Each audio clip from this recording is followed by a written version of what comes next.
ана суреттің түр-түрін бері қарап отқан суретті салады, ары қарап өткеннен ананың түріне қарап тасқа шамады. Бұл болсын ше. Жантас кіріп кетпейтін, жер танымайтын екен. Ол болсын оны жақсы көрмейді. Шерубай деген атқа ғана қызықты ғой ол кісі. Демей тұрған ғой, Шерубай келіп, ол болды. Ана жақтан келіп. Сыйлық алады да барса, ана әйел біраз отырды, баласы жоқ қой туған күнде жаққа кетті. Туысқандар неге кетті деді. Құрметті біздің YouTube арнамыздың тұрақты көрермендері, бұл баяғыдай кітапхан бағдарламасы. Кітапхан бізде Хамит Ердехан. Тұрақты жүргізушіміз, тұрақты қонағымыз, ардагер жайдарманшы, аңыз адам. Айтудан шаршамаймын осыны, Хамеке, бетіңізге. Өте мықтысыз сіз, Хамеке. Қысқасы, Хамит Ердехан, біздің ағамыз Хамекең бізге қазір бір кітаптың желісімен таныстырады, айтып береді, бізбен бөліседі, былайынша айтқанда. Біздің мақсатымыз сол кітапты сіздерге құр тыңдамай, күлкі етіп жеткізу.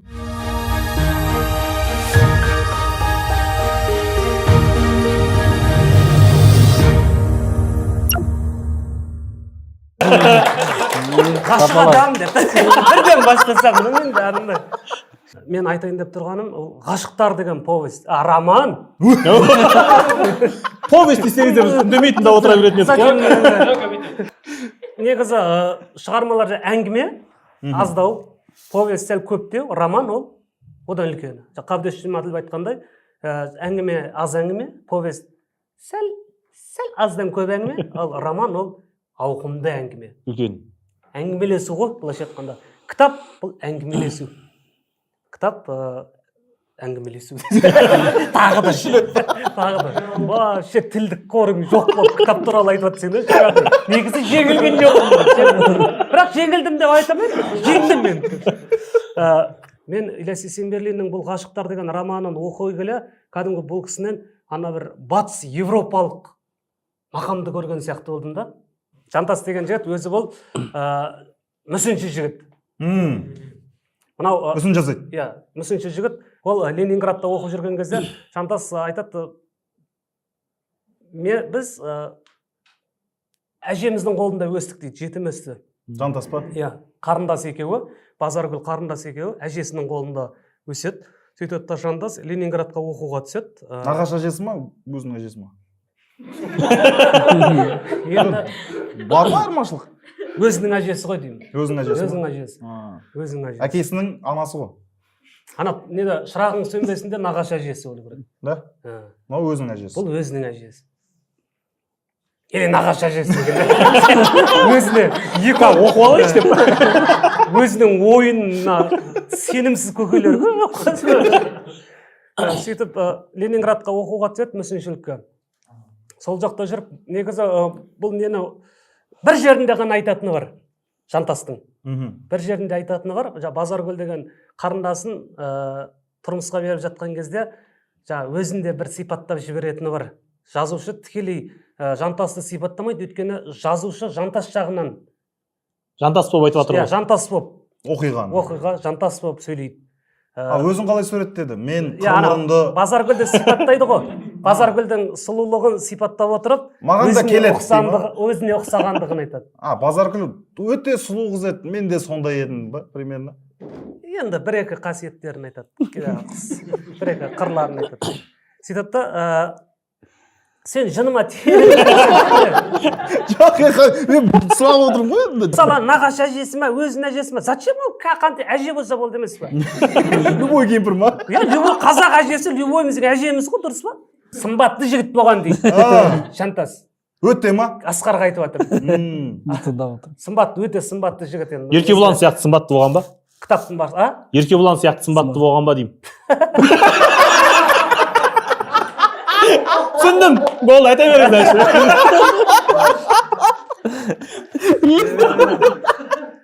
Жантас өте сымбатты болған, Еркебұлан сияқты емес. Ілияс Есенберлин жазып кеткен ба? Не дейді, еркектің көркі ақылында, әйелдің ақылы көркінде дей ма? Ой, не деген сөздер? Әшейін сөздерді ауыстырып мақал беріп жатқан. Сен сөздердің ауысқанымен оның мағынасына да мән беріп қарасай. Сонымен Ленинградта оқып жүрген кезде бізге нелер келетін дейді, тапсырысқа. Өзінің мүсінін салдыруға, суретін салдыруға сондай қыздар ма? қыздар келеді, үлкендер келеді енді. Бір күні бір Үміт деген қыз келді дейді, қазақ қыз. Сөйтті да ол өзінің мүсінін салдырмақшы екен. Сөйтті дағына біз Не істейді оны? а Не істейді мүсін? сен қазір Инстаграм парақшаны не істейсің? Мүсін сабатқан жоқ ма? Суретіңді сабатсың ғой саты. Иә? Вот ол кездердің ол заман мынау енді 65-ші жылдар ма еді жанарай? Сол 60-шы жылдар ғой, иә? Сол замандарда ол кезде сол мүсін өнеріне, сәулет өнері сол белең алып тұрған Ол кезде андай суретке түсіп, сен өзіңе қарай алмайсың ғой. Иә. Мүсін салдырады да өзіне қарайды. Мына жерім сәл толып кетті.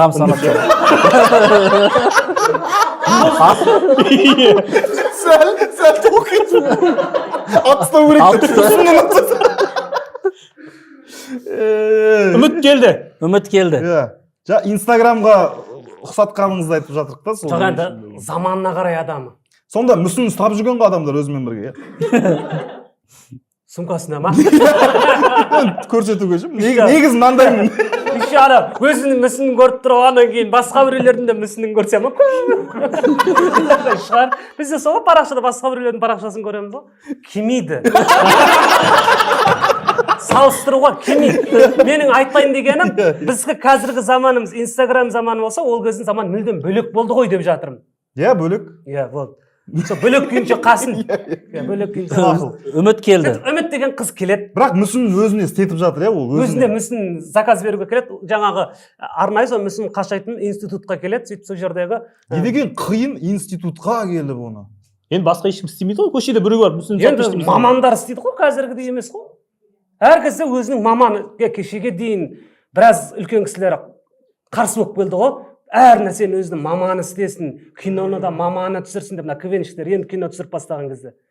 Сол кезде ол кезде тек мамандар істейді да. Жаңа тышқан сойса да, қасапшы сойсын дейді. Тышқан сойса да, мүсін жасасын. Жаңа мысалы тышқандар тек қасапшылар.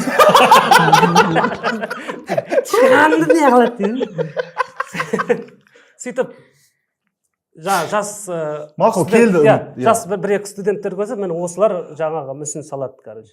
Осы жігіттер бар дейді. Сөйтіп та Үміт келеді дағына, міне жантасты таңдайды ғой ол. Мына жігіт салсыншы, мен мүсінімді. Қалай таңдайды сонда? Жантасының жүрегі зырқ ете қалады онда. Ол жас қой, мен таңдаса болар еді деген сезім болады бәрібір ішінде. Сөйтіп. Жоқ, сонда анау жасаған жұмыстарын көре ма, қалайсында бір тұрады да, мынау салсын дей ма? Жоқ, сол сөйтіп айтатыны, жантас салсыншы мен. Жантас бұрыннан атақты мүсінші ма? Енді сол жерде бар ғой енді кішігірім сол ортада, сол жерде кім жақсы салады деген кезде айтады ғой, мына жақта ертіп барғаннан кейін, мысалы сен біреуді ертіп келсең айтасың ғой, осы жерде мысалы жантас. Қайсысы жақсы әзілдесетіннің арасында десе, сәл бүйтіп көрсетіп жібересіңдер ғой мен мысалға. Қарапайымдылығыңызға тәнтімін. Мысал келтіріп жатыр. Мысал. Жаңа Инстаграммен мүсін сияқты ғой, мысал келтіріп жатыр. Ондай сияқты емес. Не шығар мысалдар өш? Болып, жантас таңдады. Жантас таңдады ғой жантас. Сөйтіп жантас таңдайды. Сөйтіп жантас оның үйіне барады. Әшейін таңдайды өшім жантас. Бірінші суретін салады екен ғой. Ана жантастың ба? Иә, мүсін салардан алдын ана суреттің түрін, бер қарап отқан суретті салады, ары қарап өйткені ананың түріне қарап тасқа шамады. Ұйып кеткен бұл тасына ол. Анау қыз біраз отыру керек болады. Тасқа шабады саған түріне қарап. Ол бірінші бетіне тас тиіп жатады. Нелер атап бетіне анандай ақ кигіз қойып өзінше киімсіз отырады жерде. Мүсіндер киімсіз одан кейін. Ол киімсіз Үміт киімсіз. Үміт сонда тыржалаңаш кіріп кетті да жантас деді ма ол? Сен ұялмағыриятсыз киімсіз деп айтсай, тыржалаңаш деп. Киімсіз деген тыржалаңаш қой? Киімсіз деген мәдениетті тыржалаңаш десең, бірден көзің елестейді. Сен мәдениетті айтсай, ертең жұрт көреді мына жерде. Киімсіз. Киімсіз. Бірақ іш киім бар. Киімсіз. Бар деп айтпаймын. Сөйтіп айтады кітапта киімсіз. Өйткені сіздер байқасаңыздар, мынау кез келген мүсінді қарасаңыздар, мына Европадағы Рим болсын, Грекия болсын, баяғы мүсіндер болсын, қазіргі мүсіндер болсын, жалаңаш қой мүсіндердің бәрі. Жоқ, көбісі матамен болсын тығып тұрады ғой, Ой, әуретші. қой, ол матамен болсын, республикадағы Абайды айтып отқан жазатын өзін шапанмен тұр ғой. Абай тыр жалаңаш тұрса қате болады ғой. Енді сол кісілерді киіммен тұрады. Негізі ол жақтың, бұл енді біздер Мүсіншілер таңдап киіндіре ма сонда? Біздердің ол бокс қазіргі сап жүрген мүсінімізбен бұлардың сабатқан мүсінінің философиясы екі түрлі болып тұр ғой. Ескерткіш пен мүсін екі бөлек шығар может. Мүмкін, иә. Ескерткіш киіммен тұру керек, мүсін киімсіз болу керек. Білмеймін, сол қарасаң ана мүсіндерді оқысаң, не үшін киімсіз ол? Соның бәрін анау әшейін тұрған мүсінде, ана мүсінді түсінетіндер, жалпы шығармашылықтан хабары барлар анадан өмірді көреді, әлемді көреді. Осы романның ішінде айтады, анау бір бала бар екен, бүйтіп отырған бала дейді, ананың түрі көрінбейді, тыр жалаңаш осылай отырады, осылай отырғандығының өзінен ана баланың ашаршылықтан қасірет шеккендігін көруге болады деп жазады да. Ол бөлек әңгіме. Үміттің несін салады дағыны, суретін... Үміт сонда бірден киімсіз сала ма, Жантас? Иә. Өзі бірақ киіммен отыр. Енді өзі де тыржалаңаш жатпайды. Не деген маньяк адам. Қызық қой енді. Үмітің қайтсанбасын деп шешін тастаған жар болды. Мен свадьбаға жүргізуге бардым. Қыз анында ақ киіп алды, мен де ақ киіп алып жүргіземін ба сол жер. Ол жай мүсінші ғой, суретін салып алады, суретін сағаннан кейін сөйтіп мүсінін қашайым деп жүргенде. Бірақ жалаңаш салады қызды. Суретін. Иә. Жалаңаш суретін салып алады. Киімсіз. Сол жалаңаш деген тақырып жаман қыз. Енді қалай ол қазақ қызы жалаңаш? Ленинградта ғой? Ленинградта ғой. Нормально. Сен ол тақырып енді көтермейтін шығарсың. Иә, сен қанша ғасырдан бері. Әшейін әңгіме болып қалған заманда қазір. Сөйтіп Суретін салып. Суретін салып болады да, бірақ мүсінін шығарам деп жүрген кезде тұрмысқа шығып кетеді. Жантас па? Жантас тұрмысқа шықпайтын шығар. Сөз. Ол үмітке ғашық болып қалады ғой. Ол бір-екі рет кездеседі. Ғашық болып қалмады ол. Үміт сұлумыз ғой енді, сурет дегеніне қарап сұлу енді. Үмітте сұлу ма? Оны оқып отырсаң сен де ғашық боласың. Хамеке, онда үміт сұлу болса, Жантас тұрды да сені жалаңаш істеймін деген шығар өзі. Импровизация болып ше. Сәл онша емес болса, жалаңаш істемеймін, киіммен отыр деп айтты. Жаңағыдай шешініп атады ғой. Киіне берші. Сен киіммен істейтін өзі. Қандай? Сен жаттап алдың, бара бер. Сәулеге қарап істей берем. Өзі мүсінін салуға баратындар да өзінің бітіміне сенетіндер барады ғой. Бірақ ол да бар, иә. Не деп барасың? Тасып. Енді бауырсақ істейін деп атқан қамыр құсап. Ашып ба? Мысалы, Асқар не деп барады? Асқар жалаңаш көрмедіңіз ғой? Шешінгеннен бастап тас жетпейді. Жаңағыдай тас қосады да ма? Тас қосады. Үйленіп кетті. Үміт үйленіп кетті. Енді ұнатып қалған, айтам. Бір екінші рет тағы да сондай суретін салуға ойлады. Әр қырына тоқталады ғой. Өзі киімсіз тұрған қызға әңгіме айта алмаған не ол? Жас бала ғой әлі. Әлі жас. Жоқ, енді арада деген біраз не шешілді ғой деген ғой мәселе. Енді ол жерде енді ол кісілер объект ретінде көреді ғой. Ой. Енді сен ары қарай қарасай, ары қарай кетейік та. Сен Жантасқа бірден сипаттама бермей тұрсай. Енді Жантас ондай емес дегіңіз келіп тұр ма? Жоқ, мен ештеңе дегім келіп тұрған жоқ. Бопты, жарайды. Сөйтіп, мен қайырға келдім мысалы үшін. Үміт үйленіп кетті. Айтам. Үмітпен бір 2-3 рет сол суретін алуға кездеседі да, сол кездерде ол ғашық болып қалады үмітке. Ән айтам, мен айтам деп бүгін айтам тармас етпей. Оның же осындай жағдайда алдымда отырған қызға айта алмау, ол деген жаңағы тормыздық деп сен айтқандай. Сөйтіп енді айтам деп келген күні үміт тұрмысқа шығам деп айтады оған. Қалмай-ақ қойдайшы деймін. Тұрмысқа шығам дейді. Сөйтіп тағыны енді киіммен ұра берді. Мүсін бітпей қалады. Мүсін бітпей қалды. қалады. Қайырлері бітпей қалды. Бір төбесін ұрып алды ау бірінші. Қайырлер бітпей қалды деймін да. Сен ұрай бітпей қалды. Ар жағын оймен бітіріп алайын. Жоқ, астынан бастады ма, үстінен ба? Ол білмеймін. Бітпей қалды деп айтады әйтеуір. Болды ма? Қай жағынан бастаған білмеймін мен. Аяқ жағынан бастадым ма, құлағынан бастадым ма. сөйтіп та ол тұрмысқа шығып кетеді. ұятсыз жерлерін айтып отырмын барынша. Құлақтан бастаған біртүрлі емес па? Мынжеге келіп бітіп қалды. Тым жоғары. Астынан бастау керек. Бірақ қыз 3 күн бойы тыржалаңаш тұрған. Бұл жерден бітіп қалған. Енді құлағым біткен. Просто кімге адамның қай жері қымбат сол жерін бірінші айтады. Енді сөйтіп айтатын күні үміт тұрмысқа шығатынын айтады. Сонда қалай ол тыржалаңаш тұрады да бүйтіп. Мен тұрмысқа шығайын. Енді келе жатып үміт бір әңгіме болады. Мен тұрмысқа шығайын деп. Иә, тез бұш. Андай тыржалас фатамен тұр да. Жоғары қарай қарамағанда кімше? 65 жыл ғой, сәукеле. Ленинградта Оны ше өз жерлерінше өздерің оқымаңдар. Болды. Мен кеттім деп кетті. Өздерің оқымаңдар. Жарайды. Мен арға кете берейін. Жарайды. Тек үміттен шектеп, әлі қанша қызбен кездесетін жақта. Қанша мүсін бар. Үміт оның үмітін ақтамайды ғой. Ойбай. Қанша арманын айтам деп жүрген. Үміт оның үмітін үзді. Тәтті махаббаты сурет күйінше қалып кетеді ғой. Сөйтіп та ол суретті өзінің жаңағы құжаттарымен бірге кейін жаңағы Мыстау деген жерге келеді. Журналына сақтап. Мен Мыстау деген жер қазір жоқ екен, Мыстау деген қала. Мен жезқазған жақтар шығар. Интернеттен іздеп қарадым. Сөйтсем бар екен десе. Ермағанаға ұқсап айтады. Бірінші бүйтіп қарадым, жоқ екен. Жоқ екен деп айта алмаймын, бірақ бар екен. Сөйтіп ол сол Жезқазған жақ па, сондай сол мысқа қатысты жерлер. Мыстау қала ғой Жезқазған. Яғни жетсай емес ол. Мысал үшін деп атым, Мыстау. Приколға Мыстау деп қойған болса. Мыстау деп андай. Енді әдемілеу деген сияқты. Может өзінің ойдан шығарған қаласы шығар. Мүмкін ғой ол да. Ол да мүмкін. Өйткені үмітті қара бет қылмай ол үшін. Ол да мүмкін. Өйткені ол да мүмкін. Сөйтіп оқуын бітіріп келеді, бітіріп келгеннен кейін жаңағы жаңағы махаббат қалды ма сонда үміт? Қалды ғой, тұрмысқа шығып кетті ғой. Басқа. Мүсін бітпеді. Жандас ауылға қайтты. Суретке шығып. Мүсін қашаған жоқ. Сөйтіп та екеуі Мыстауда жаңағы Базаркөлде сол жерде бір техникумды бітіреді да екеуі бір екі бөлмелі квартирада Мыстауда тұрып жүреді. Кім жұмыс жасап жүреді. Жұмыс жасағанда оның жұмысы негізінен жұмысы юрист. Не екен ғой? Шыққасы жоқ нәрсе ол. Арасында той жүргізеді. Жантастың ба?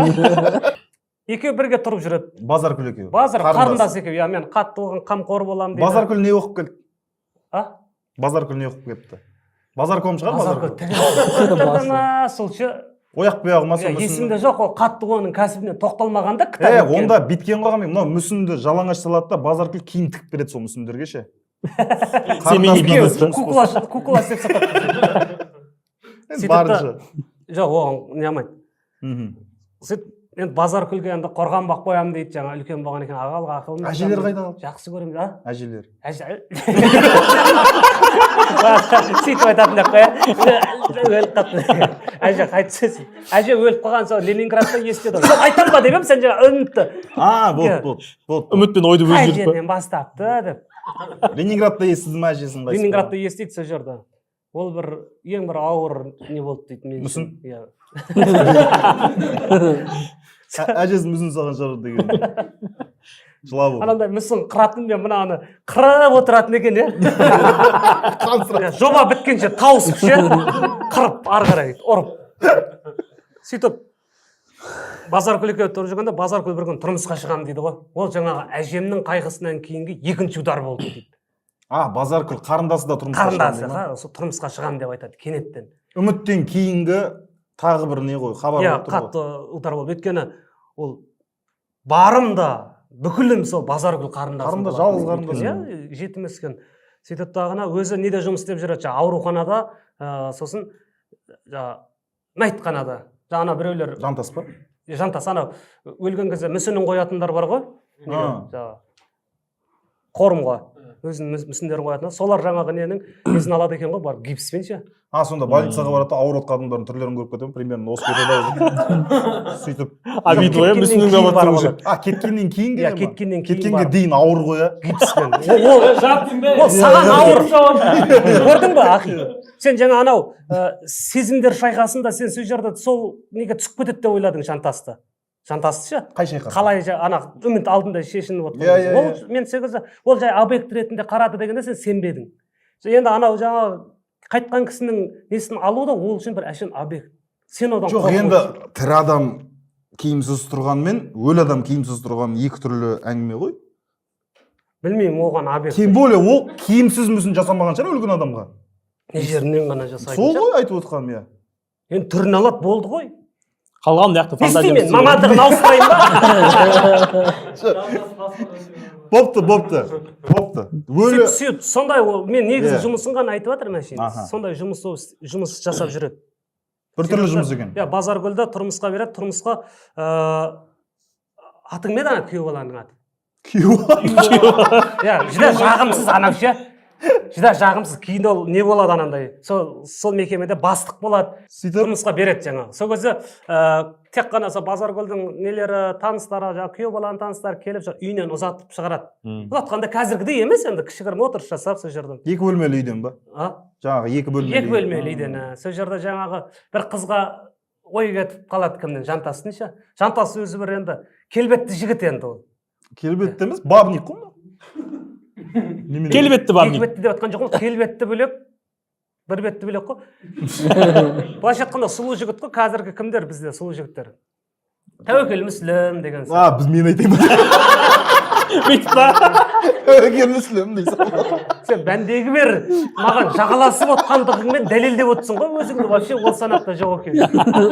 Мен еще басында айттым жігіттің сұлулығы ақылында деп. Жоқ, жантастың ояқ бопты. Тәуекел Мүслім ба жантас? Иә. Сол ойнатып жатыр ма? Сол сияқты деп жатырмын да енді. Сіз сөйтіп елестеткен сол оқып жатыр. Мен өйтіп елестеткен жоқпын. жігіт елестеткен біртүрлі ғой. жоқпын қандай екен. Ана үміттер жалаңаш тұрғанда жантасын елестетіп отырсаң бәрі. Жантас не керек бар? Анау деп айтайын ба деп. Ол жантас елестетпейсің ғой, жантас сенсің ғой жерде. Сіз жантас болдыңыз ба? Сіз емес, оқыған кез келген адам ол жантас боласың сен оқысаң. Егер ер азамат оқитын болса. Ильяс Есенберлин жантастың атынан жазып отыр ғой. Өзің жантас болып кетесің ананы оқып жатқан кезде сен. Қыздар оқыса қалай болады екен? Үміт болып отыра ма? Қыздар оқыса күйеу бала болады.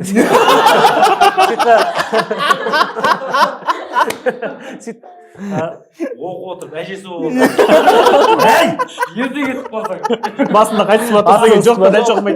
Қазір бар ғой, шулай берсем не айтып жатқанымды мен ұмытып қаламын. Жантас арнайы ұмытып қалу қолымда сияқты. Жантас айтпай қоямын деген сияқты. ана жерде бір қыз ұнатып қалды жантас. Жантас бір қыз ұнатып қалды отырыста. Ұзату тойда. Иә, ұзатуда. Пайлап сол жерде ана ол жантас одан кейін анандай да бүкіл осындай сол жерде отырған адам ешкіммен сөйлеспейді ғой, өйткені ол танымайды ана жерде ешкімді. Базаргүлден басқа ешкімді танымайды. Ана күйеу баланы біледі, сосын Шерубай деген хирургты біледі. Жасы сол ауданға танымал хирург енді анау. Сонда ешкіммен араласпаған ба жантас? Үлкен кісі да. Жоқ, ана ортамен араласпайды да, танымайды ана жерді. Бірақ беріп отыр Сен қызын. танымайды, сен өзің қарындасыңның араласатын адамдарымен бәрін танымайсың ғой. Танысаң да сәлеммен ғана шектелетін жер. Араласып кетесің да. Бопты, араласпаймын. Мақұл. Сөйтіп Сіз үшін. Иә. Сөйтіп әрқайсысына сипатта өзі мүсінші болған екен, ол айтады да, мүсінші болған екен, әркімнің кез келген адам түріне тоқталып, ше. Сөйтіп ол анандай адам екен, сияқты ол мынандай мойны ұзын адамдар мынандай болады. Жазады ана, мынандай ғалымдардың сөзі бар деген сияқты. Беті ұзын, маңдайы кең адамдар мынандай болады. Бойы кішкентай толық адамдардан, бет жалпақ адамдардан жақсылық шықпайды деген сияқты нәрселер. Андай келтіреді сөйтіп. неге маған қарадыңыз, беті қалың жақсы шықпайды. Сол жерде отырғандардың барлығы Әшейін саған айта салған сияқты. Кітапта жоқ нәрсе. саған ба? бізді суреттеп жатыр да. Жоқ, ол ана кітапты оқысаңыздар күлесіздер, өйткені сол жерде отырғандардың бәріне сөйтіп тоқталып өтеді ол ше. Сөйтіп жаңағы әдемі қыз ғой ол да, иә? Сөйтіп та жаңағы ұлбосын деген сол жерде қыз. Сөйтіп сол жерде күйеу бала тұрады да, ал енді осы жерде деп жаңағы сол өздерінің мекемелерінде бастық бір әйел отырады екен. Пәленше төленше аға сос кезегін береміз дегеннен ақ байқадым мен оның патқалым екенін дейді да, күйеу баланың. Жағымпаз. Жүдә ұнаған жоқ сол әрекеті дейді да. Бүйтіп ана не қылып жаңағы сабын болып ше. Қипалақтап ше. Оңбайдың қасында тұр ма? Шынын келтіретін адамдар бар ғой, сөйтіп ана не қылып сол кісі сөйлесін деп бастықтарға бүйтіп кетеді. бастықты қалай суреттеп еді жаңағы. сөйтіп Шерубай бірден тоқтады, жоқ, ол сөйлемейді дейді. Енді ол ат жол хирург, абыройы бар. Ол болсын сөйлейді дейді. Неге? Қазір осыға бастық дейсіз. ойбай деп секірсем Ойбай, ұлыке! Ұлыкесіз. Тост қой, тост. Я. Тілек айтады да. Ұлы болсын сөйлесін дейді. Ұлы болсын Ұл тұрады. болсын сөйлесін дейді. Сонымен ұл болсын сөйлейді. Сонымен Не деп ұл болсын? Әшейін әңгіме ма? Ұл болсынның ағасы жоқ қой яғни. Сәлден кейін түсінесің. Асықпыш. Сол жерде бәрін айтып тастамайтын шығармын енді. Жоқ, тілек қандай тілек айтты деген ғой, ұл болсын. Білмеймін мен, бақыт тілеген шығар, екеуі де басқа не айтады. Айтпадым оңыз, әшейін Оны ұл болсын білмеймін. сөйледі дедім. Білмеймін. Оны кейін өзің оқып аласың. Болды. Оны сөзбе-сөз келтірмей ақ қой, кете берейін деп жатырмын да. Мен әдемі сөйлеген шығар ол да дегенім ғой енді. Енді жаман әңгіме айтпаған шығар. Сөйтіп кетеді. Қақа? Жаңа күйеу баланың үйіне кетеді. Болды. Аты кім еді? Атын ұмытып тұрғанмын. Оның да аты Жантас болсын да.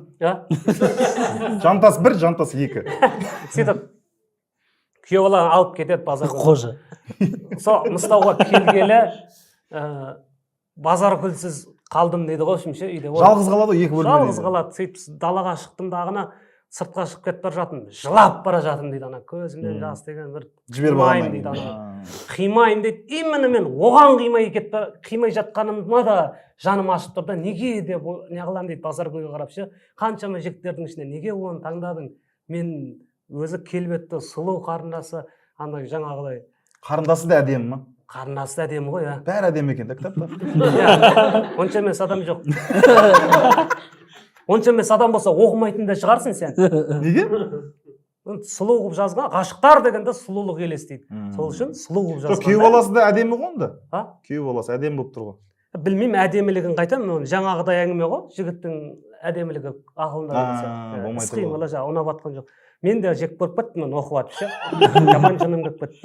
Сөйтіп неге оны таңдайды, сол әртүрлі сезімдер, әртүрлі сұрақтар миымда, не бүйтіп жылайтындай, неге ақым бар, әйтеуір түбі бір күн кететін қыз ғой ол. Оны білеміз ғой, ол мен қасында мәңгі қалмайды, соны біле тұра менің мына жылап жатқаным. Ол неде бұған жол болсын деп өзін іштей жазғырады, сөйтіп келе жатқан кезде уже түннен алып қалады, сағат бір 3-4-ден өтіп қалатын шығар. Біраз жүріп тастапты ғой. Сол үйге қарай бұрылып жатқан кезде алдымнан ұл болсын шыға келді дейді ғой. Ол күтіп тұрған ғой ол. Білмеймін. Үй жағында тұр ма? Сөйтіп ұл болсынмен сол жерде сөйлеседі тағана біраз әңгімелеседі. Жылап келеді ғой деген шығар ұл болсын. перспектива болып келеді ғой. Үйді айналып па? Аңдып па? Ұл болсынмен кездесіп қала ма? Ұл болсынмен кездесіп екеуі біраз. Ұл болсын әр тілек айтып тұрса. Сыртқа шықса да ма? Шәкең сөз бермеді. Сөйтіп ұл болсын екеуі біраз әңгімелесіп жүреді да, сонымен таң ата бастады дейді да. Енді 3-тен былай 1 сағат жүріп тастаған. Шаршаса біз неге қона сал дейді кім ұл болсын. Біраз жүрдік қой деп па? Жантас айтпайды, ұл болсын өзі айта ма? Сосын үйіне барады, сол жерде сөйтіп өзі ваннаға кіріп кетеді. Кім? Ұл болсын ше. Жантас кіріп кетпейтін, жеп танымайды неге. Анаған төсек сап береді. Жақсылап тұрып төсек сап береді. Нерде терезенің алдындағы кроватқа маған төсек сап берді да.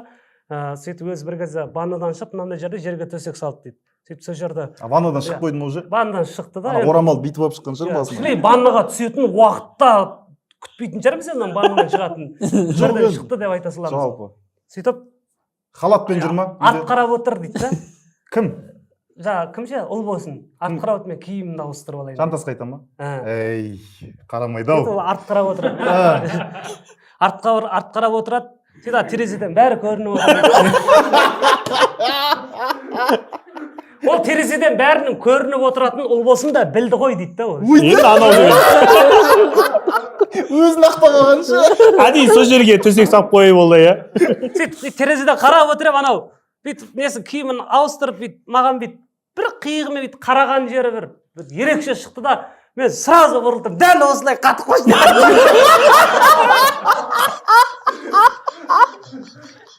Қимылдамай өйстіп қатып қойшы. Тоқташы. Гамаш. Шош қойдасың ғой. Дәл осылай қатып қойшы. Сен сияқты етіп жүргеншілер емдейтін. Жоқ. Маған қызығанмеге қай қай моментте қатырғаны қызық болып тұр да. енді анау көріп тұр ғой соны байқап. Ол да зубзыр ұқсап дәл осы жерде қатырған. Енді жарым жартылай бүйтіп енді мен көрсетіп бермейтін шығармын. Енді әдемі Сенат та дәл осылай тұршы дейді. киініп үлгерді ма? А? Ұл болсын. Ол ішең жалаңаш салады сурет. Ана бәсе. Бәсе. Сенат та анау сол жерден бастап суретін салады ғой ананың. Ұл болсын вообще басқа оймен шақырды ғой негізі. Иә. Мынау қуады екен ғой. Ол болсын суретін салады. Бекер шақырды мені. Жеге бала қызығы ше просто қалай ол дәл өйстіп қатып қалшы деді да қаяқтан алып шығып жатыр карандаш А4 Жоқ. не бірден ше Тас алып шықса бірден ше. сол ғой дәл осылай қатып қалшы. Ертең тағы күйеуге шығып кетсең бітіп болған дейді онда. Ей! Қағаз бен ручканы сол жерден алатын шығарсың. жоқ онда бүйтті ғой ол дәл осылай қатып қалшы деді да қатып қалмай ручка қай жерде деді. Ана ұл болсын да ше. Ана жерде. Жоқ, ири, бүйтсеңші, осы қатып қалған кейпіңді бұзып алмай, ручка.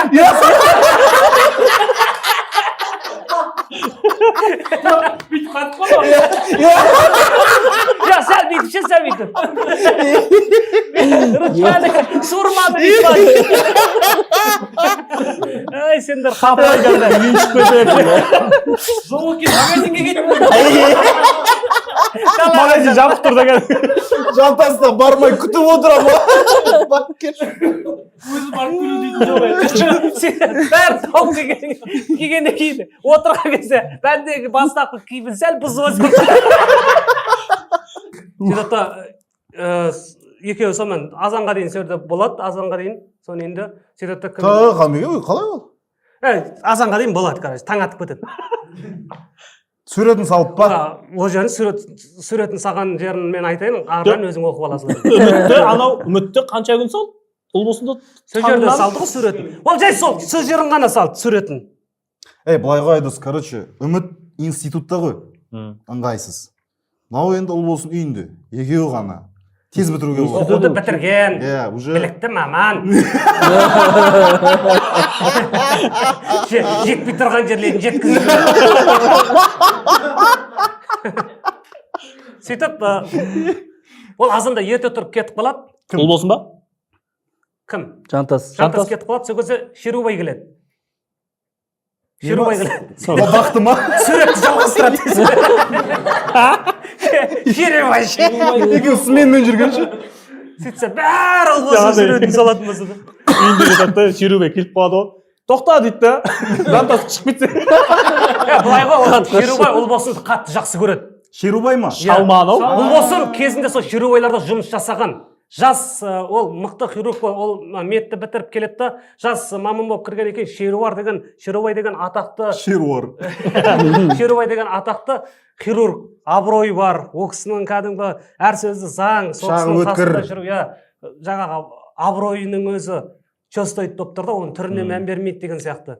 Ұзын бойлы арық кісі екен Шерубай. Жаңағы көркі ақылында ғой. Көркі ақылында. Жантастың көркі түрінде. Ақылында қазір соңында түсінесің қаншалық кімнің ақылы қай жерінде екен. Сөйтіп Шерубай кіріп кетті. Шерубай жақсы көреді ұл болсында, өте қатты жақсы көреді. Жантас екеуі кездеспейді бірақ Шерубай жантас шығып кетеді ғой. Үлгере ма? Сөйтіп ол кіреді да, анау жантастың болғанын бірден біледі ғой, темекінің түтін тұрады да, еще сурет тұрады ғой салынған. Ол төңіректі жантас қана салады өйтіп, айнытпайша.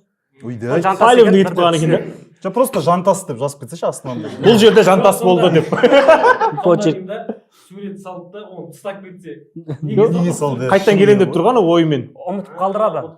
Ұмытып кете ма? Ұмытып кетеді. Ана темекіде не деген сөнбейтін темекі дейді да. Түннен бері. Оны кейін қайтып алады ол. Келеді әлі талай рет ұл болсын. Суретті сылтауратып па? Бопты. Қай жерінде тұру керек, сол жерінде тұрғау үшін. Шерубай біліп қояды. Шерубай біліп қояды. Біліп қоятынымен шектеледі, ол сахна. Ол жер. Бұл жерде ұл болсында өте қатты жақсы көреді Шерубай. Ұл болсын, мен бірден тағы екеуінің тарихын айта салайын. Ұл болсын жаңа жас қыз болып келген кезде, жаңа соларға жұмыс істеуге Шерубай ғашық болып қалады оған. Сол ұл болсын үшін ол өзінің отбасынан ажырайды Шерубай. Сөйтіп сөйтіп жүргенде жаңағы ұл болсының аяғы ауыр болып қалады. Сөйтіп ол Жантастан ба? Шерубайдан жантас өгізе Ленинградта шығар. Үміт салып отыр ғой. айтып жатырмын.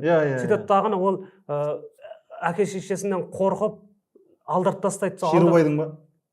Өзінің Шерубайдың әке шешесі жоқ шығар, ол кезде 50-ден асып кеткен кісі негізінде ше.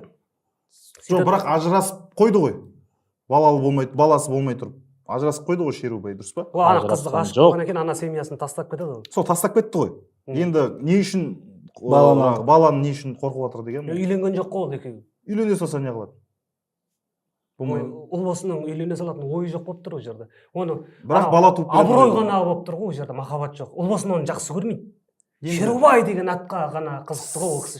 Шерубай деген үшін ғана не? Лицосына алданып қалып тұр ғой. Сөйтіп жүргендер мынадан қазір бізде таңғалатын ештеңесі жоқ. Шерубайларға ма? Шерубайларға алданып жүргендер қаншама. Сөйтіп Шерубай алдап жүрген жоқ қой. Ол Шерубай қатты жақсы көріп қалды. Ажырасқан ғой сол үшін. Иә, қатты жақсы көріп. Ары қарай мен айтып кетсем. Сөйтіп ол баланы алдырып тастайды, сөйтіп ол ауруға шалдығады. Қыз алдыра ма? Шерубай алдыра ма? Қыз алдырады, ешкімге айтпай. Ешкімге айтпай, әке шешесінен қорқып алдырып тастайды, сөйтіп ол ауруға шалдығып қалады да, сол күннен бастап ол Шерубаймен атын шенен үзеді. Шерубай жек көріп кетеді, сөйтіп Шерубай қайтадан жайлап жақындап жүреді ғой. Қайтып қот жасап жүреді, жаңағыдай отырыстарды айтып, жайлап сөз беріп қойды. Ұлбос сөйлесін дейді. Ұлбос сөйлесін. Кім сөйлесін? Ұлбос жүрін.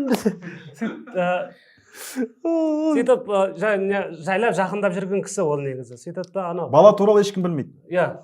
Бірақ Қамекеме анамыз нәрсе қызық болып тұр да, бұл сол Мыстаудағы мықты хирург қой. Енді баланы сол хирургтар білмей естімей ме, сонда алдырғанын дегенім ғой. Жоқ, басқа жаққа барып алдырады. Ленинградқа ма? Хирург еще ең соңында айтады, оны мен білгенде басқаша болатын еді ғой деген сияқты. Дұрыстап істеп беретін ғой.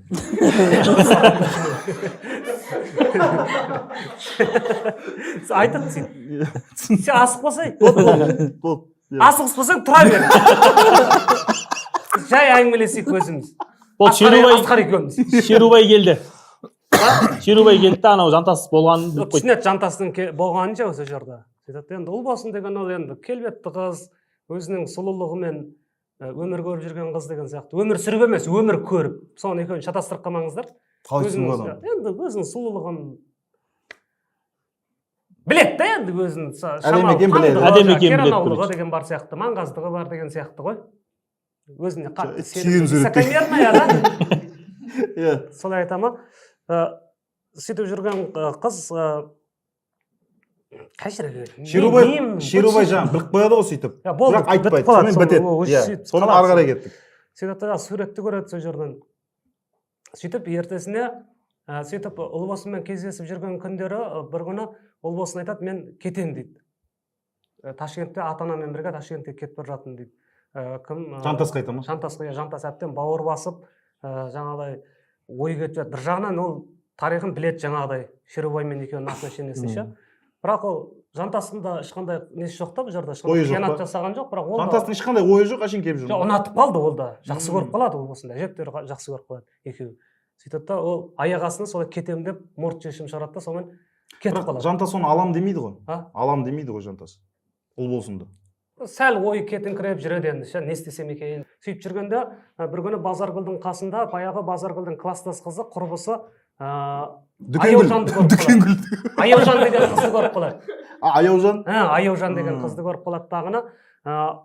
Сол Аяужанмен бала күнде өзінің қарындасындай өсті дейді да, ол ше. Өзінің қарындасындай өсті. Оны да ұнатты. Ол бұрыннан жақсы көреді, ол қарындасындай жақсы көреді, сөйтіп сәл өскеннен кейін. Не деген адам бұл? Жүрегі кең, құдай. Сондай қарындасындай жақсы көреді. Тақырыбын ғашықтар деген кітап қой. Mesela көшпенділер деген тақырыпты айтып жатқан. Жоқ, Хамеке ғашықтар дегенге бұл 3-4 пара болса мақұл да. Бұл жерде бір адам бір талай қыздың миын ашып көреді, ғашық болып қалады, көреді, ғашық болып қалады. Соны айтамын да. Өте нашар жігіт. Шерубайды көрмегенде шүкір деген сен сонда қазіргі әйелге дейін ешкіммен жүрмедің ба?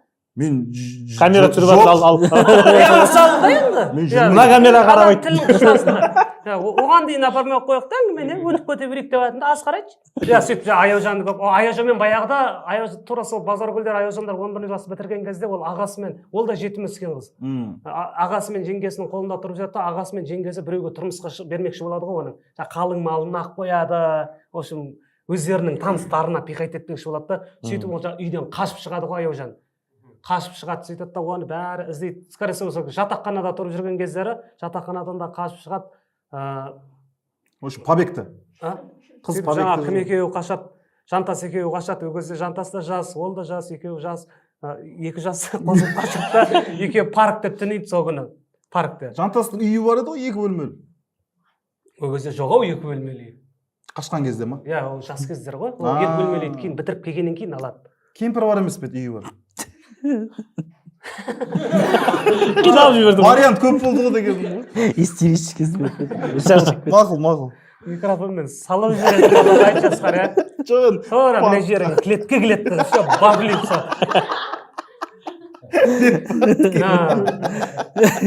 Сөйтіп, мақұл, паркқа қонды ал. сөйтіп, сол кездерде сезім тұтанған ғой. Күтік шығады, искра. Иә, тұтанған. О, тұтанған сезіммен үміт өртеді, ол болсын жақты, и қайтадан әкеп тұр ғой, тұтанған. Аяужан. Сөйтіп жүріп, Аяужанды киноға шақырады. Кім? Жантас та. Кино түсіріп жүрмеді. Тек өзінің түсірген киносына шақырмайды. Менің атым Қожа деген десе. Бірақ қазір заман сондай болып қалды. Бәрі өзінің киносына шақыра салуы мүмкін ғой, өйткені бәрі түсіріп жүр. Сол ғой. Ол кезде ондай емес. Ол кезде бір-ақ адам түсіреді, бәрі көреді соны. Қазір бәрі түсіреді, сол бір-ақ адам көреді деген сияқты. Сөйтіп Аяужан екеуі киноға шақырып сөйтіп жүргенде жайлап бауыр баса бастайды. Аяужанның өзін ұнататынын түсінеді, өзін жақсы көретінін түсінеді. Оңбаған. Сөйтіп өзі де жақсы көре бастайды. Сөйтіп екеуінде Суретін сала бастай ма? Тоқташ енді десе. сезім бүршік жарады ғой екеуіне. Бүршік жарайды отқан кезде. Тоқта, қозғалма деп. Салмалайын. Бүршігім. Арадан біраз уақыт екеуі жүріп жүреді. Сөйтіп тағана жат үйленеміз ба деген сөздің ұшын шығарып қояды арасында. Жатып дедіңіз ба оған дейін? Жүріп. Бүршік жарып. Бүршік жарып әйтеуір суретін салып, ондай емес қой. Әшейін бүршік жарды ғой. Ол кезде оны кездескен қыздың суретін сала бермеген енді. Енді сондай болып отыр ғой әңгімеңізге қарағанда. Енді олардың салатындай болып жатыр да олар. Аяужандікі салатындай емес пе сонда? Иә. Аяужан Қатты әдемі емес пе? жүрегімен салатыр оның суретін. Сөйтіп жүрегіне салатыр, өзінің жүрегіне қашап. Әдемі сөз, иә, әдемі қосылдыңыз. Татуировка ма? Сөйтіп жүрген кезде екеуі бір күн киноға бара жатқан кезде, билет алып киноға бара жатқан кезде кенеттен Ұлбосынды көріп қалады ғой, алдарынан шыға келеді. Не деген сәйкестік? Ташкентте жүр ма? Енді келген да. Киноға Ташкентте бар. Иә, сөйтіп шыға келеді. Қазақстанда кинотеатр жоқ. Сол кезде Аяужанның несі тереңдігі. Андай кім мына деп ренжіп, анақта шыққаннан кейін ондай әңгіме болмайды. Мынау кім деп па? Мынау кім деп. Аяужан сұрамай ма өйтіп? Жоқ, Аяужан сәл ары түсінеді, екеуі есік таныс екенін түсінеді, бірден амандасып, екеуі сәлемдескеннен кейін ол Ұлбосын туралы естіген ғой Аяужан. Суреттерін көрген шығар. Біледі ғой. Суреттерін бақылдап Үйде бітпей тұрған, мүсін тұрған болса. Бөлмесіне кіріп қалса. Қарындасының құрбысы біледі ғой. Сөйтіп Қарындасы да айтады ғой, иә. айтады. Ағам қуып жүрді. Қыздар сурет салады. Құлағы ғана бар деп па? Біреуді ебедей сығып суретін салып. қағаз іздеп жүргенде ме? Қызғанбайды себебі қатты онша емес қой да, ол болсын. Содан Аяужан қызғанбайды. Паркте. Аяужан қызғанбайды. Ол болсыншы. Мен бөле бермеңдер. Болды. Бөле.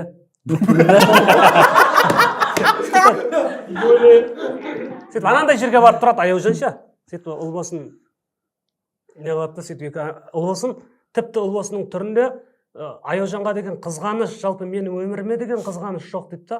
Оның көзқарасы мен оның сөзінің байсалдылығы мен салмақтығынан менің осы жүрісіме деген бір көңілінің тоқтығын байқаған сияқты болдым дейді да Ұлбосынның. Аяужанмен жүргенде ма? Иә. Риза. Әйтеуір тауыпты ғой біреуді деп па?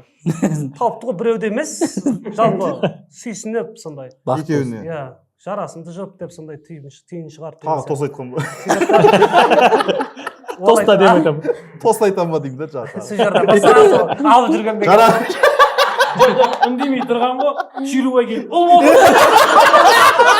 Ана жақтан келіп. Ай сен ары бар. Ол болсын сөйлесін. Сөйлете берсін. Вот он дейді да.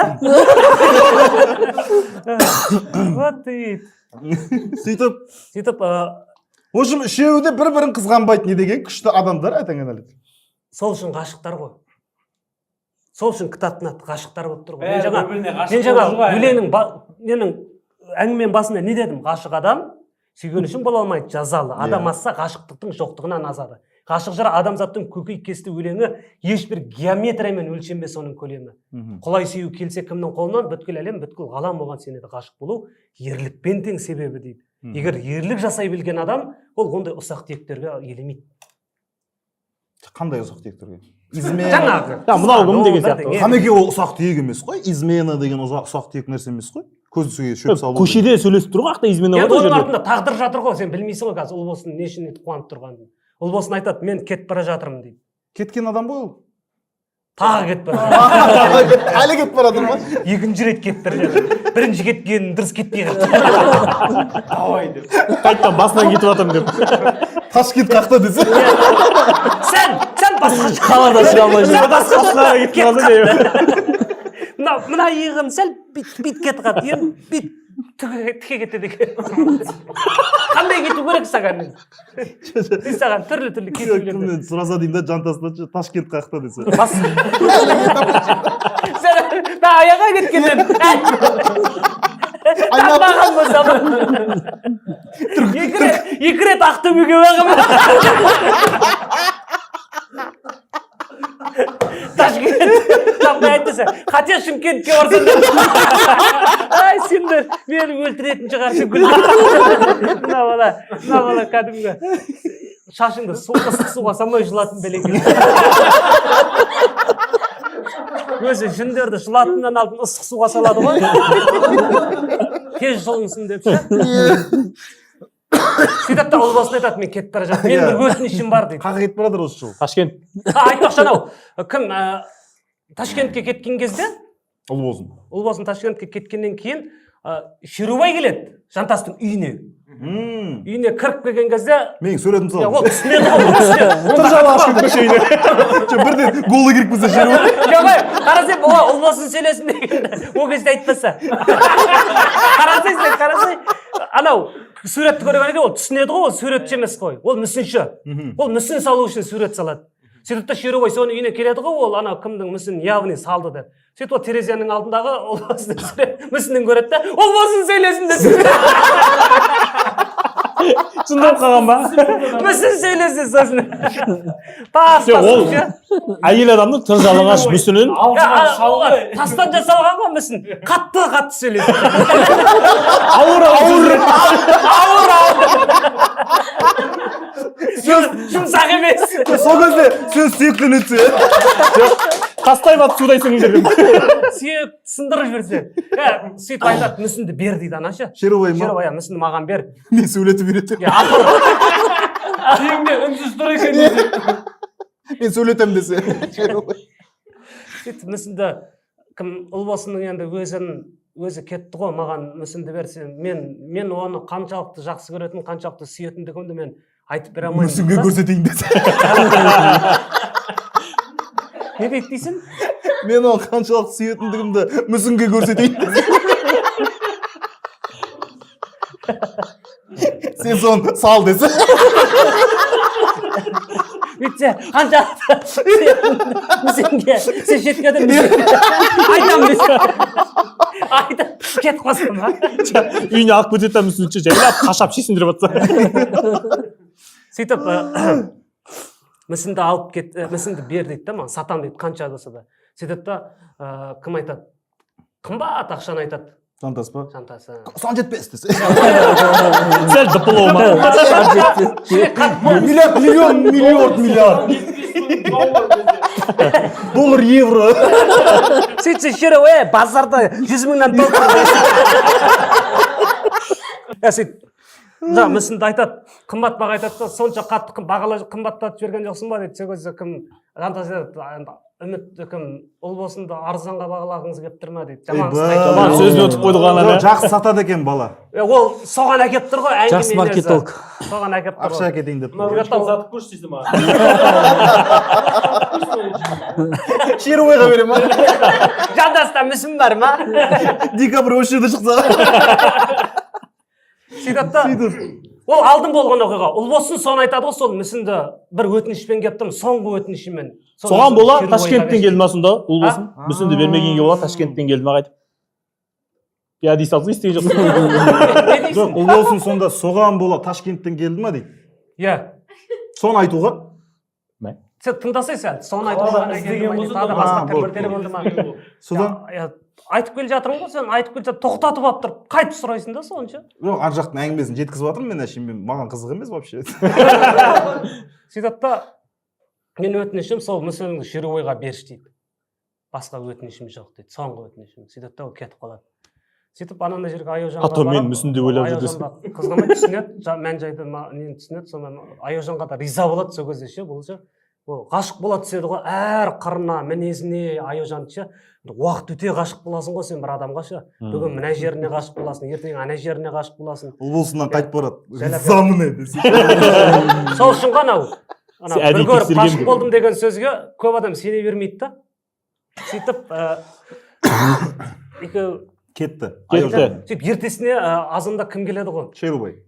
Шерубай кіріп келеді. Ұлбосын хабарласты ма деп. Ұлбосын айтты ма мен? Шерубай кіріп келеді жантасына. Сөйтіп та ол айтады. Бірден айтады, Ұлбосын қайтыс болды дейді. Бірден Ұлбосын қайтыс. Ертесіне? Иә, ертесіне кім жантасына келеді. Сол жерде тұрады да. Бірақ Шерубай білмейді Ұлбосынның мүсінімді қайтыс болған ба? Жоқ ой. Өзінің ба? Әдем балта да жоқ,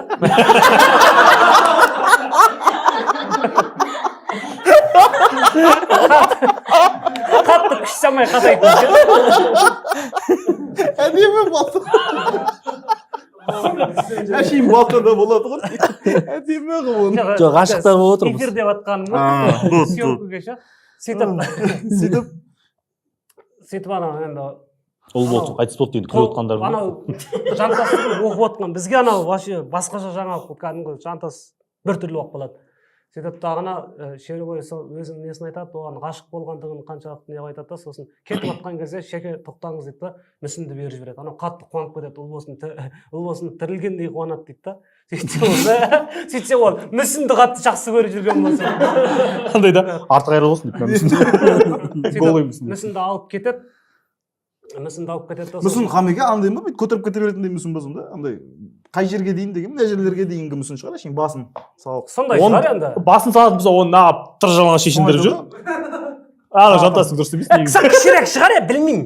Сәл кішкентай шығар енді, алып кетуге ыңғайлы шығар. Бүйтіп көтеріп кетуге ма? Әкетеді ғой шым Шерубай, береді ғой шым мә дейді. Камазбен әп кетеді ма? Ол, скорее всего, үйде әше сувенир ретінде қолданылатын мүсін ғой, Шер Республика сарайының алдына қоятын мүсін емес шығар.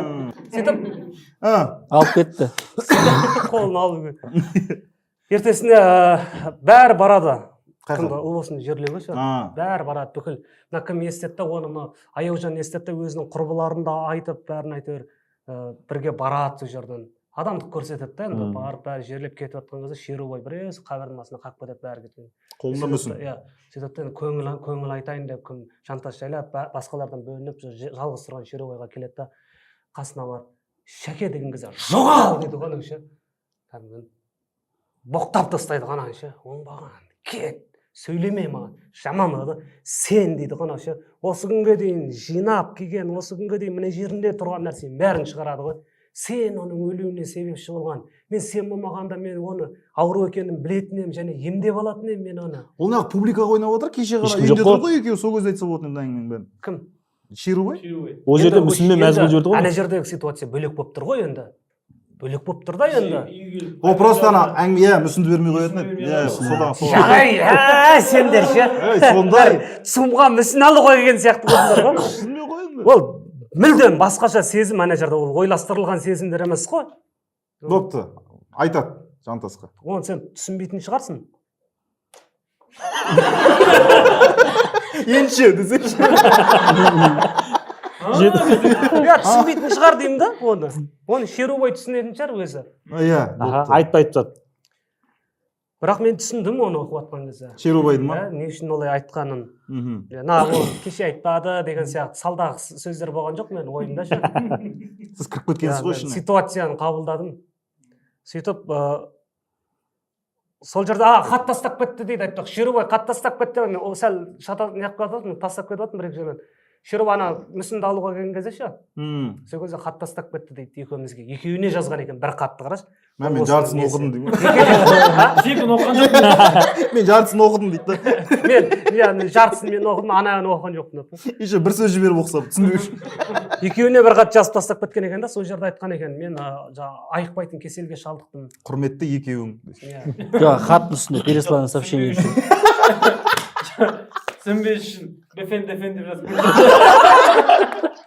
Апын-дыпын. шал оқи алмайды примерно. Жантасқа ма?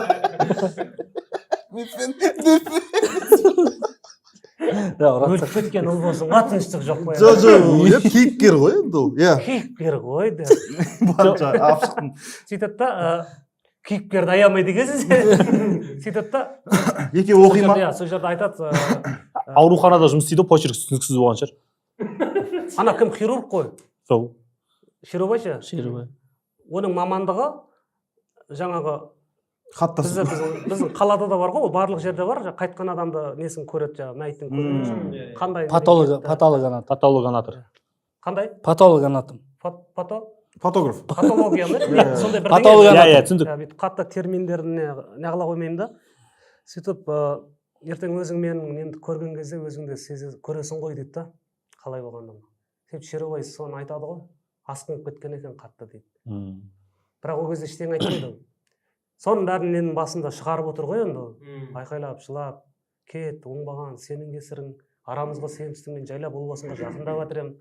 Жайлап екеуміздің әңгімемізде дұрысталып келе жатыр еді. Маған сөз беріп жүремін. Арасында ол болсын сөйлесін деп. Сен пайда болдың дағы екеуміздің арамыз қайтып бытшыт болды. Мен егерде өзім оның ауру екенін білгенде емдеп алатын едім ғой деп сол жерде өксіп жылап, кәдімгідей сен себепшісің деген жаман болады ғой өрді ше. Жантас бытшыт болады ғой шын мәнінде басынан найзағай түскендей. Сөйтеді сол жерден барып ұлбосындардың несіне барып қосылады. Сен ұлбосын екеуі ары қарай жеке Аяжан екеуі. Жаңбыр жауады, жаңбыр басталады. Ұлбосын жатыр ғой жақта. Аяужан. Сөйтеді жаңбыр басталады, жаңбырмен қоса жел басталады, дауыл басталады. Кім Аяужан крановщица болып жұмыс істейді. Мектеп сабатады сол жерде ше. Сөйтіп қатты дауыл басталады да, ана сәл күркірегеннен қорқып бетіп қойныма тығылып сөйтіп келе жатқанбыз. Бір кезде қойнымнан атып шықты дағына қолтығын сасық. Жоғай. Иткенше. Қолтығына қызып алмаған жердей мұрнынша. Сөйтіпті краным дейді. Кран дейді ол. Сөйтсе ана кран мектептің үстінде былай тұр екен да. Ана крандар көрген жасың қалада. Мектептің үстінде былай тұр екен да.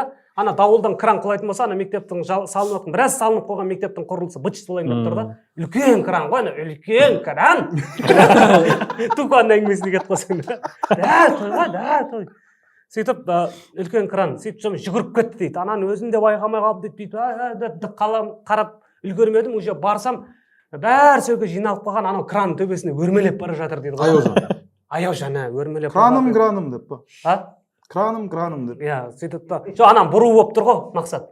Мектепке кран қалмасын деп тұр. бүйтіп тұрады ғой. Г әрпі сияқты. Соны мектептің үстінде тұр. Соны қылу керек па? Ол кранды қылу. соны қылу керек.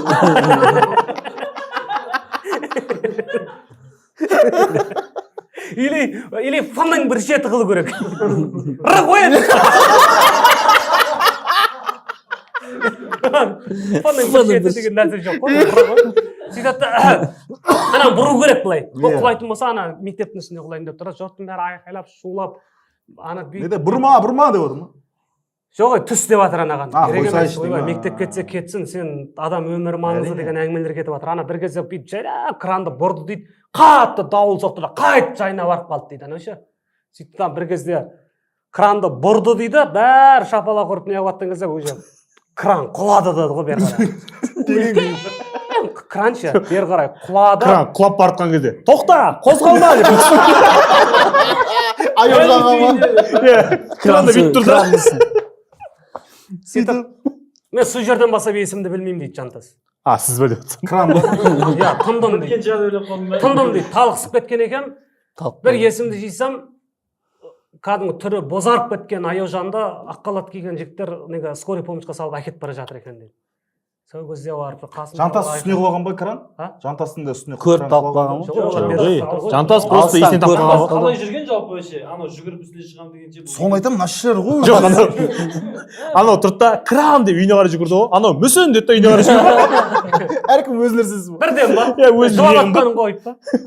Жоқ, анау кран дегенге үйдегі кранды ойласа. Суда жүрмегенсің ғой. Ағыс қақ кеткен ба? 15-ін қашып кетсеңізден. Ақшасын ойна. Ыстық сумен, салқын сумен десе. Ортасында тұрды. Екеуі бірдей кетіп жатыр. Төменде көршілер жатыр. Сөйтіп болдың ба? Дата бұл суды сұрайтындай не деген тұмар. Судың да сұрауы бар деген ғой сол үшін. Сөйтіп алғашқы жәрдем көрсетіледі дағына бір врач шығады, сөйтіп Ja просто Жантастың есінен танып қалатындай ситуация емес қой, кран құлады, мен сол. Енді ойласа, ол болды ғой тындық аны Аяужанды ойлап тұр ғой ол жерде. Шокты олап қалып Шок. Әйелі құлап жатыр. Сөйтіп оны неге Жедел жәрдем. алғашқы жәрдем көрсетілгеннен кейін барып айтады, үлкен консилиум болу керек, қыз консилиум. Жиналыс сияқты ғой. Жиналыс. Жиналыс ғой, бүкіл Иә. врачтардың жиналысы жаңа не істейміз деп. Аяужанды не Иә, қылды? өте күрделі операция. Шерубай тұр ғой. жыбы Иә, жоқ. сөйтіп Шерубай жоқ ана жерде. Зират басына Шерубай ғой. жоқ. Сөйтіп ағаны Қайтқан Шерубай шығар жоқ. Жаңбыр жоқ. Консилиум әлі басталмай жатыр деп. Не қылады сол жерде күйеу бала уже күйеу баласы сол жерде кішігірім бастық. Сөйтіп ағаны Ауруханада ма? ауруханада бастық. Үлкен профессорлардың арасында бізде осындай болады деп айтып жүр дейді. Соның нәрсесі ұнамайды маған дейді да. Өзін сол профессорларға қосып біз деп сөйлейтін. Бізде комиктерді сөйтіп ана жерде Шерубай келсе бастаймыз деп жатыр дейді да операцияны. Сөйтіп Шерубайсыз болмай ма? Шерубайсыз мынандай күрделі операция жасау қиын деп айтты дейді сол жерде. пышақтың бәрі Шерубай кетті. Бір мүсінді бітірем деп па. Тігетін жіп Шерубай. Соны аттым. Сөйтіп үйіне барған екен Шерубайдың сол жерде адамдар. Үйіне барып жоқ, телефон жоқ дейді. Сөйттім да кім Жантас далаға шықтым жүгірдім дейді. Соны үйіне мен күмән келтірген жоқпын, үйінде деп ойладым дейді.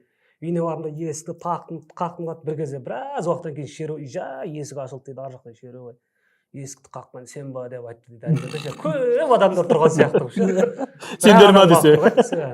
Иә, мен деп айттым, сразу ішке кір деп айтты. Кірдім да осындай сөйтіп сразу көмегіңіз керек болып тұр, осындай Аяужан деген, Аяужан саған кім болады деп сұрады дейді. Осындай жақыным бірдеңе сөйтіп ана кісі темекі өлтіріп қоямын деп айтпай тұр ғой. темекі дейді. Біраз әңгіме болған екен ана жерде. Анау ыңғайсызданып тұр. Олардың алдында екеуінің диалогы жаңағыдай қабірдің басында болды. Анау ең жек көретін адамның сөзін айтты ана жерде. Ананың тағдыры ананың қолынан өткендігін кінәлады, енді оның Жантастың тағдыры ананың қолынан өтіп тұр. Қарашы. Индийский кино болып тұр ғой. Жазушының ұшқырлығын қарасай. Ананың тағдыры Жантастың қолынан өткен кезде Жантас қиянат жасады да, енді Жантастың тағдыры ананың қолынан өткен кезде ол қиянат жасай ма екен? Соған келтіріп тұр ғой ана жерде. Сөйтіп оқып жатыр ана жерде. Не істейді екен бұл Шерубай? Көрсете ме екен осы жерде Шерубай деген атқа лайық екені? Шерубай темекі шегіп тастап дейді. Бірден өшті да жүріп кеттік дейді. Шерубайдың жылдам жүргендігінен дейді, мен жүгіріп қоямын дейді арасында ше. Ол бағана Аяужанға да жете алмаған ғой, Жантас. Шерубай емес жылдам жүретін, ана просто жай жүретін. Май табан ба бір бәле ғой. Аяужанға да жете алмаған да. Елі шлепкімен жүрген. Шығып кете беретін ба? Ол қандай шлепкісін бүйтіп киіп алған. Қатып жүретін. Аяғын салып ұқсап жүреді. Шынымен ғой.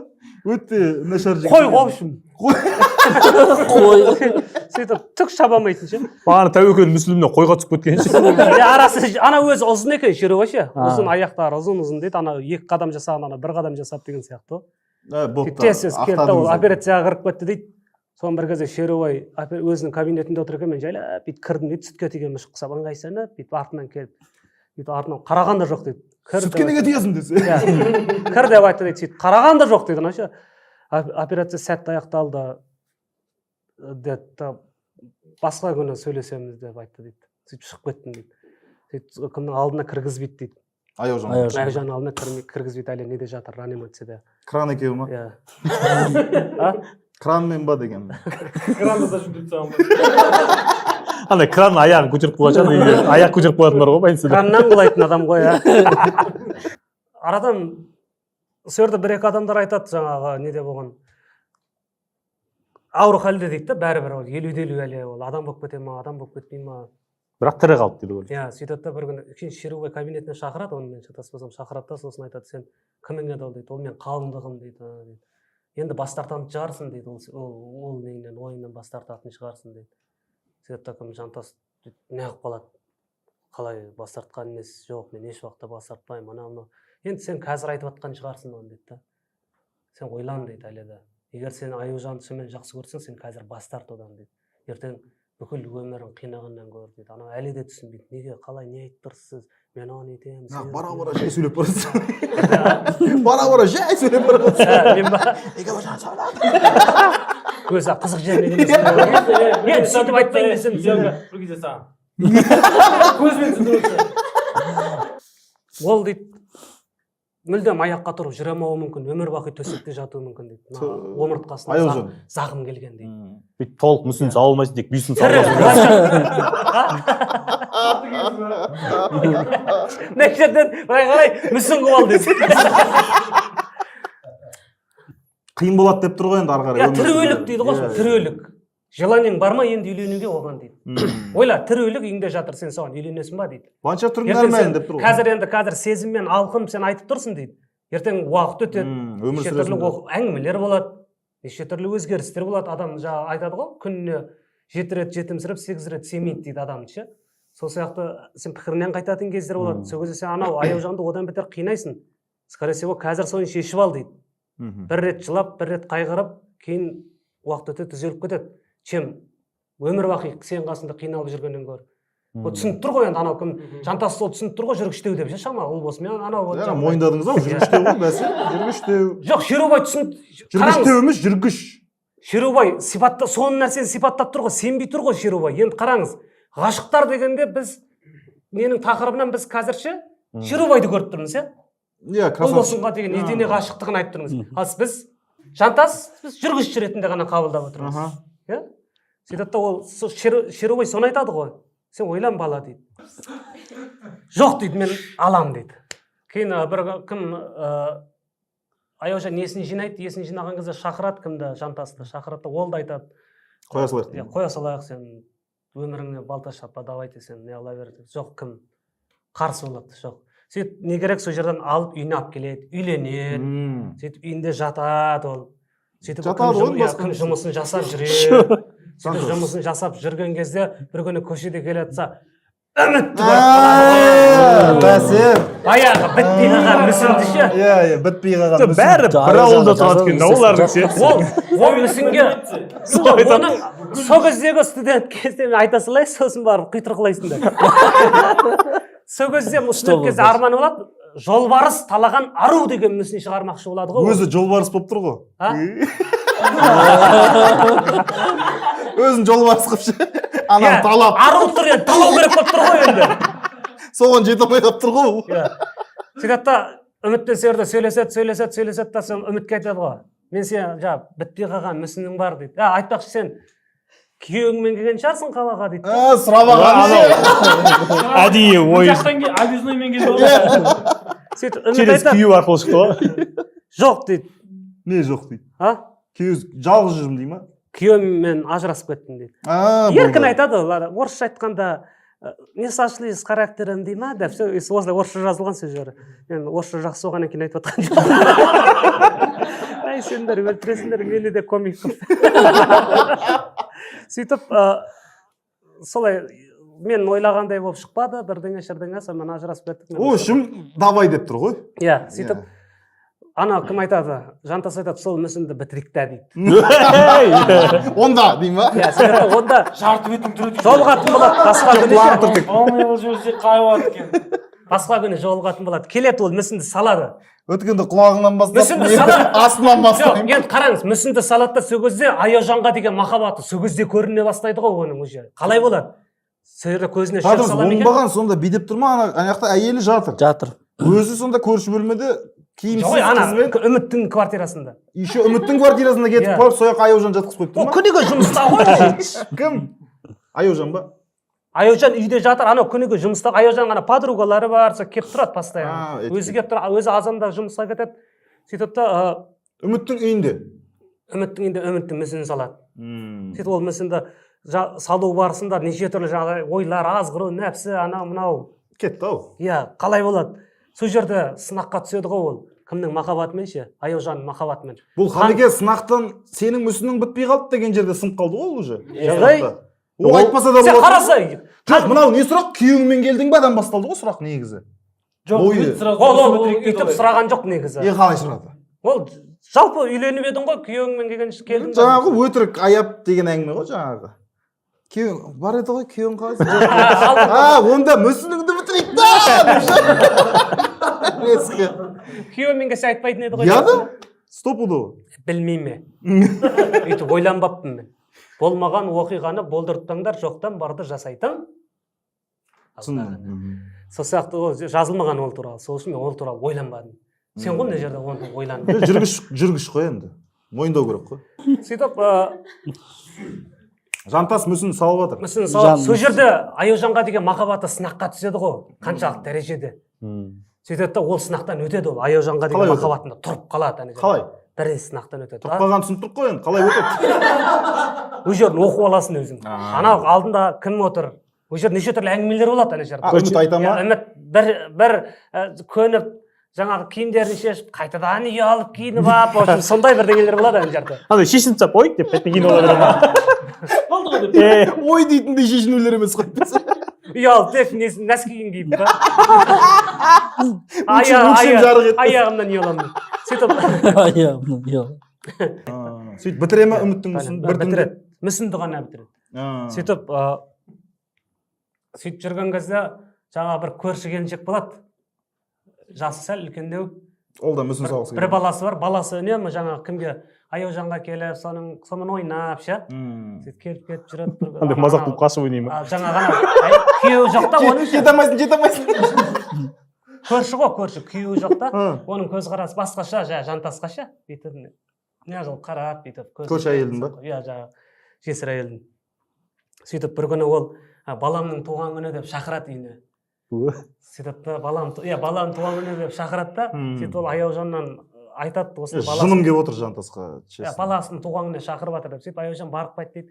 Сөйтіп сыйлық алады да, барса ана әйел бір өзі отыр да, баласы жоқ қой туған күнде ше, қайға кетті, туысқандар неге кетті деп. Сөйтіп екеуі кішігірім ішеді, Жантасты кетер не қылмайды, қайтармайды, бір-екі рөмке ішеді да, ана сәл мас болып қалады. Сол жерде тағы да анау азғырады, екінші сынаққа түсіп тұр ғой жаңағы Аяужан. Сөйтіп та ол сынақтан да аман өтеді да, анау әйел де түсінеді, ол әйел жаман айтады ана жерде ше. Әйелің тірілік қой деген сияқтыға келтіреді, в общем ше, ана жыны келіп кетеді, в общем. Ұры өлтіргісі келеді ана қатын ше. Сөйтіп үйінен шығып кетеді. Сөйтіп жұмысқа барып келіп жүрген кезде бір күні келсе үйінен жаңа подругаларының дауысы, сосын Шерубайдың да бір андай бұйра сөйлеген дауыстары шығып жатыр дейді да. Сөйтіп есікті ашып қарасам, уже жүріп жатыр екен дейді, жайлап. Аяужан. Аяужан жай қиналып жүріп жатыр. Мен есіктен қарадым дейді, жаңа ауырып тұрса, денесі ауырып жатса да жүріп жатқан көрініп тұр дейді. Ана түрінен ше, батылдығы, өмірге деген несі жаңағыдан андай құлшынысы, өмірге деген махаббаты, жаңағыдай батылдығы соны көрдім дейді ана жерде Аяужанның ана бір қимылдарын. Сөйтсем Шерубайдың адамдығы ол күніге кім жұмысқа кеткен кезде келіп сонымен разминка жасатқаннан екен ғой. Нағы бұлар бәрі сөйтіп жүреді бір-бірінен жасырынып. Жасырынып болғанда ол егер ана кімнің Жантастың көзінше жасайтын болса, Жантас ана қиналғанын көріп шыдай алмай кетер еді дейді да. Ол Аяужан да Жантастың қиналғанын көріп ол қатты өзін қинамас еді дейді. Көрдіңіз бе? Ғашықтар ғой тақырыбы ше. ой білмеймін ей не дейсің сен